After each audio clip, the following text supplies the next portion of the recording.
Now, we all remember, we here at ANews have been covering the issue of the Karabakh liberation last year. 1 year down the line, Azerbaijanis are celebrating this historic day. Right now here, joining us live to discuss this further is political analyst Ahmad Shahidov. Mr. Shahidov, thank you so much for joining us once again. Thank you for having me in your program. Absolutely. So today is a historic day where Azerbaijan is marking the first anniversary of its victory in the Karabakh region. We were speaking about this just last year. It only seems like a few months ago that this took place, but it's been quite a year. To walk us through what have been the developments since then. Let's talk about the war which began, the 44-day war which began on the 27th of December, and what more so for the people living there right now in that region. How have things changed, and what has it meant for Azerbaijan, this historic day of the victory? Yes, thank you for having me in your program. Today is a very important day for Azerbaijan nation and Azerbaijan state, because today we celebrate our great historical victory. The 44-day Second Karabakh War changed the future of not only Azerbaijan but the entire region, and today it is building a completely different future in the South Caucasus, and we are building this future. Azerbaijan nation is building this future, and today Azerbaijan and Turkey are the leading countries in the region, and Turkey, which stands next to Azerbaijan in the liberation of Karabakh, has share in today's victory day as well, because Turkey has always supported Azerbaijan, and we felt the support of Brazil and Turkey, both politically and morally, during this 44-day Karabakh War. And Azerbaijan has always been in favor of a peaceful solution to this problem. We have always tried to restore our territorial integrity through diplomatic means. We had quite serious legal grounds for it. Along with historical justice, international law was on our side as well. There were 4 UN Security Council resolutions calling for the immediate liberation of occupied Azerbaijani lands, but unfortunately Armenia has ignored international law, international legislation for the last 30 years, and has continued its aggressive policy, keeping our lands under occupation. Over the years, Azerbaijan has also continued to strengthen its army, economy, and Turkey's support in this matter has been great. And when the war broke out in Karabakh in September 27 last year, the Azerbaijani army showed its strength on the battlefield and restored both historical justice and international law. We took back, we have liberated our territories and lost 3,000 of our soldiers in this war. And today, Azerbaijan is trying to look to the future, and like all our neighbors, we are ready to live in good neighborliness with Armenia as well. Today, the process of defining the state borders between Armenia and Azerbaijan is underway, but unfortunately Armenia is also violating this issue. But as a political analyst, I believe that this issue will soon be resolved, and a lasting peace agreement will be signed between the parties, between the Armenia and Azerbaijan. And we want the signing of a peace agreement as soon as possible, because we want the expansion of cooperation in the region, cooperation with other countries, with Armenia. And the 6th platform proposed by Turkish President Recep Tayyip Erdogan December of last year are also relevant for us, and not only for us, for Turkey, for Russia, Iran, also for Armenia as well. And I think that if cooperation will be established between the countries of the South Caucasus, it will be beneficial not only for the region but for the whole world, because today Azerbaijan is rapidly working on the construction of Zangezur corridor, which is very important for us, for Turkey. And we built Fizuli International Airport in just 8 months. And Turkish President Recep Tayyip Erdogan was the first state leader that visited Füzuli airport. And we are restoring all the infrastructure up to the Armenian state border and waiting for the opening of the Zengezur corridor, because this issue is reflected in the November 10 tripartite agreement between Russia, Azerbaijan, and Armenia.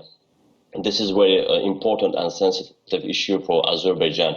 And with the opening of the Zengezur corridor, a land connection will be established between Azerbaijan and Turkey through Nakhchivan Autonomous Republic, and a direct route from China to Europe will be formed as well. And I reiterate that we are for peace and have left the page of war behind. But however, Azerbaijan is always ready to prevent any threat to our borders. But I believe that authorities in Armenia will implement the 10 November agreement and will, will cooperate with Azerbaijan, with Turkey. It is in favor of the future of Armenian people. So this 44-day Karabakh war will again show the brother roots, brother links between Turkey and Azerbaijan.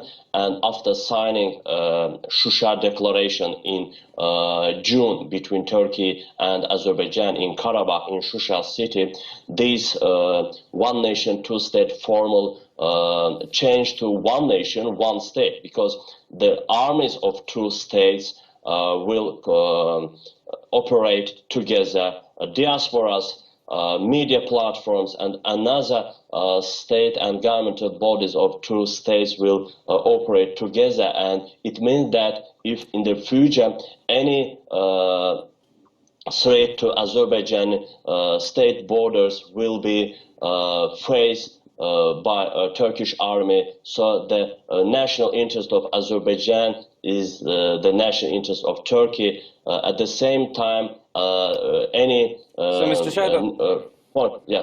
Yes, so there's a lot of ground you've covered in that answer. I want to get to all of that as we progress. That there is the peace agreement, what it means for Central Asia and the Caspian Sea, the Zengezur corridor, and the Füzuli airport. I do want to get into all these, but before I do, I'd like to step back a little and talk about, like, so what do you think this means for Armenia, who had occupied Azerbaijani lands for 3 decades? What would you say about their hypocrisy when it came to their leaders who denied all the facts all this time and claimed that this land was theirs? What was the validity behind those claims? If we just look back at it a little bit right now.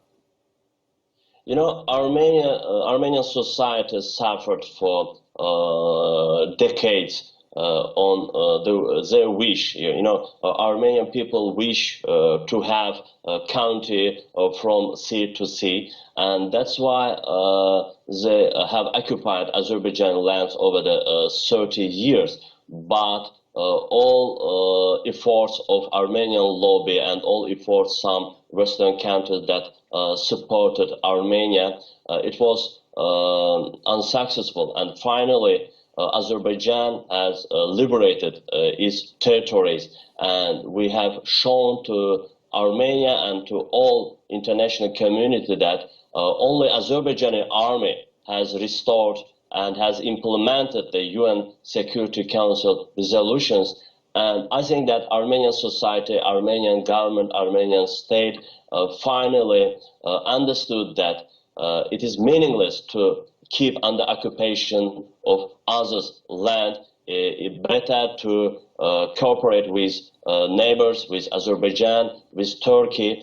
And I think that after the June 20 elections in Armenia, Armenian people who voted for Nikol Pashinyan again, they understood that to make war with Azerbaijan is meaningless. Let's live together in Karabakh. Let's live in peace with Azerbaijan, with Turkey. And the proposal of Turkish President Recep Tayyip Erdogan about 6 platform, it is in favor not only of Azerbaijan and Turkey, it's in favor of Armenia as well. And I think that all these countries will positively react to the sixth platform proposal, and we will, after the opening Zengezur corridor, we will have a very deep cooperation in the region. All right. So now, one more thing tied to this, I want to ask about. When we look back on this historic war when it took place, obviously Azerbaijan had allies in Turkey and perhaps in Pakistan. There were some countries which were supporting Azerbaijan through thick and thin through this war. However, we were seeing some hypocrisy by certain European countries, such as France, who were lending somewhat of a soft support towards Armenia, despite the fact that UN Council resolutions and every other aspect of international law, Azerbaijan was in the right. But yet there were some countries who broke from these council resolutions and in a state of hypocrisy were lending support to Armenia. Why do you think that was? What was behind France's and other countries' motivation of supporting, illegitimately supporting Armenia's claims? And then also at the same time, what do you think about the few nations that did support Azerbaijan through this time? What do you think it means for those alliances? You know, 44, the Karabakh War opened our eyes, and we once again know that who is our best friend or who is our enemy. You know, as you mentioned, US and France, they are co-chairs of OSCE Minsk Group, which is dealing with resolving this former Nagorno-Karabakh conflict. But unfortunately, during this 44-day Karabakh War, both US and France openly supported Armenia and had some very strange statements against Azerbaijan. If they say that Azerbaijan occupying some Armenian lands, it's very strange statements. And they openly supported Armenia during this 44-day war. We, as a nation, as a country, once again saw the real face of Western circles, I mean US and France. That's why after the 44-day Karabakh War, Azerbaijan nation, Azerbaijan state, official Baku not believe, not trust in this OSCE Minsk group. That's why this US and France, they are out of process in South Caucasus. And because of Russian, Turkish cooperation in resolving this conflict, the US and France, they are trying to be involved again and to have some influence in the South Caucasus. But the war is over. We look to the future, and we are working for a new model of cooperation in South Caucasus. I don't know, you know, we over the 30 years, we just believed to these stories about democracy, about peacemaking, about the human rights of these countries, US, European countries. But unfortunately, 4 resolutions of UN Security Council, they have not been implemented over the 30 years. Only Azerbaijani army, only in the battlefield, has implemented these resolutions. We ourselves implemented these resolutions, not these organizations, not these states as US and France. They lost their credit next to Azerbaijan because they just openly supported Armenia during this war, and Azerbaijan once again recognized US and France as non-democratic and objective countries. Now, there's an interesting point you touched upon there, where there were these countries that were trying to preach Azerbaijan on human rights values. When we look at it, the support for Armenia, when we try to describe Armenian society from Azerbaijani, there seems to be more diversity and freedom of expression and a racial and religious diversity that exists in Azerbaijan as opposed to Armenian society, which is particularly of just one faith, and there does not seem to be room for people of other faiths and other races over there. There is this violent discrimination that happens there. So what can you say about that? Like these countries lending support to perhaps a single theocratic system in Armenia as opposed to a more diverse kind of democracy that exists in Azerbaijan. What do you think that support meant? You know, this is double standards. European organizations, European countries always implement these double standards towards Armenia and Azerbaijan. When they look to Azerbaijan, they raise the especially issues of democracy and human rights. Unfortunately, as a human rights defender, I have visited several international organizations like OSCE, European Council, UN. We have raised the issue of rights of 1 million Azerbaijani refugees. We have raised the issue of Azerbaijani captives kept in Armenia, but never these organizations, the human rights organizations, European organizations, they never reacted to our calls. But when they working with Armenia, they are for, I would say, for keeping these territories, and they are trying to, spend time of Azerbaijan, and by these negotiations, by these peaceful negotiations, by this way they wish Azerbaijani people to forget about these territories. So this is the clear example of double standards of these international organizations. And after the ending of Second Karabakh War, these international organizations, they are making statements against Azerbaijan about so-called Armenian military captives kept in Azerbaijan, but they are not our military captives. They are terrorists which entered to the Azerbaijan territory after the signing of agreement between Armenia and Azerbaijan.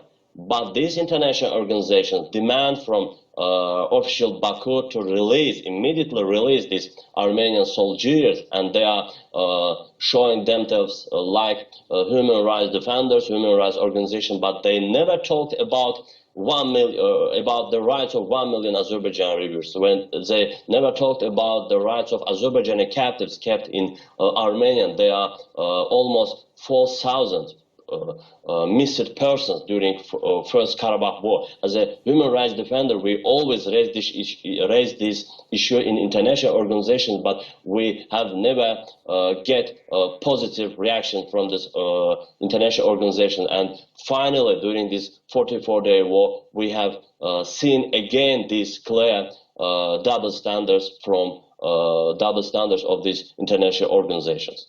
Right, so Mr. Shahidov, so yeah, we're running out of time, but I want to ask you one more question. Where let's talk about the future a little bit.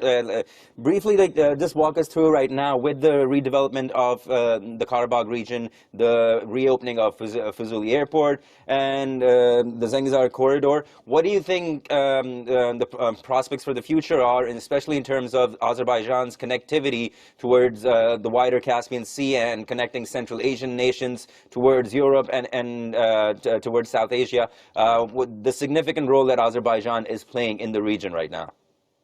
You know, Azerbaijan today is focusing on peace and together living and cooperation in the region. We are ready for cooperation with Armenia as well, but for it, Yerevan has to sign the lasting peace agreement between Azerbaijan and Armenia, because after the ending 44-day Karabakh War, this 10 November agreement, it is not the final peace agreement. It is just agreement about a ceasefire. So we have to sign a peace agreement, lasting peace agreement between Armenia and Azerbaijan, and both countries have to recognize have to accept the territorial integrity of both countries. We are ready to recognize the territorial integrity of Armenia, but Armenia is still not ready to do it. But I think after the signing of final peace agreement between Armenia and Azerbaijan, Azerbaijan will start the cooperation issues with Armenia, and this is this Zengezur corridor is one of the important elements of this cooperation, because after the opening Zengezur corridor, Armenia, citizens of Armenia will have chance to go to Russia through Azerbaijan, to go to Iran through Azerbaijan, and the Zengezur corridor is in favor not only for Azerbaijan, for Armenia as well. and we are ready to implement some regional energy projects with Armenia as well. So I think we look to the future. Azerbaijan state build new infrastructure, new roads, new airports in these liberated areas. We are planning to return our refugees to their lands, to their homes, and we are ready to live in these lands with Armenians as well. I mean Armenians who were the citizens of Azerbaijan. They are our citizens, and as our citizens, we are ready to live with Armenians in Karabakh and other regions as well, because we haven't any problem with Armenian nation, because today in Baku, in another regions of Armenia, there are 40,000 of Armenians living in Azerbaijan. So I think Azerbaijan is ready for peace, for cooperation with Armenia, but Armenia is still how to say not ready for this cooperation. But as a political analyst, I believe that in future, in very close future, Armenia will sign this final peace agreement with Azerbaijan, and after that, I think we will look future and we will live together in peace and prosperity. Definitely, it definitely goes to show the kind of ethics and morality of Azerbaijan, despite all the bloodshed, that they're still willing to cooperate and forgive and move forward towards the future. And it really goes to show a lot. Ahmad Shahidov, thank you so much for taking out the time to speak to us. Thank you. It was a pleasure, and we hope to speak to you again sometime soon.